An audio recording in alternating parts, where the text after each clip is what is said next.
আজকে এই ভিডিওর মাধ্যমে দেখাবো যে কিভাবে আপনার মোবাইলের মধ্যে সাইড ব্যাক কিভাবে করবেন। এখান থেকে দেখতে পারবেন মোবাইলের মধ্যে কিন্তু আমার এই ধরনের ব্যাক কিন্তু রয়েছে।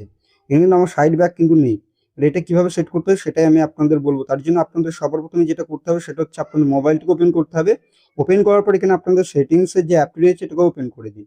করার পর এখানে আপনারা চলে যান সিস্টেমের মধ্যে। এই সিস্টেমের মধ্যে দেখবেন সিস্টেম আপনাদের ন্যাভিগেশন বলে থাকবে। যদি পান তাহলে ভালো কথা, না হলে পরে এখানে বেরিয়ে আসুন।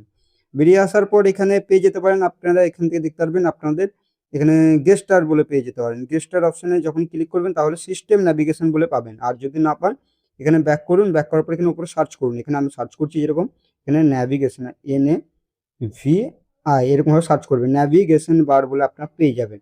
বা সিস্টেম ন্যাভিগেশন বা থ্রি বাটন ন্যাভিগেশন যে কোনো একটিতে ক্লিক করুন, তাহলে কিন্তু আপনাদের সেই সেটিংস কিন্তু চলে আসবে। তো সেটাতে ক্লিক করলে পরে দেখবেন অটোমেটিক আপনারা কিন্তু চলে যাবে। এটা হচ্ছে আপনাদের সেটিংস। বা থ্রি বাটন ন্যাভিগেশনে ক্লিক করুন তাহলে চলে আসবে। এবার যেহেতু আমার এখানে কি রয়েছে, এখানে দেখতে পারবেন আমার গেস্টার ন্যাভিগেশন, এই অপশানে ক্লিক করছি। আপনাদের যে কোনো অপশন হতে পারে, সিস্টেমের কাছেও থাকতে পারে, এখানে সিস্টেম ন্যাভিগেশন বা সার্চ করতে পারেন। ক্লিক করার পর গেস্টার ন্যাভিগেশন এটা চুজ করে দিন।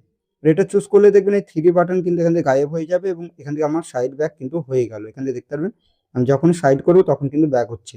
যখন এরকমভাবে পুরোটা করবো এখান থেকে ব্যাক কিন্তু হয়ে যাবে। এখানে কিন্তু আর থ্রি বটম কিন্তু নেই।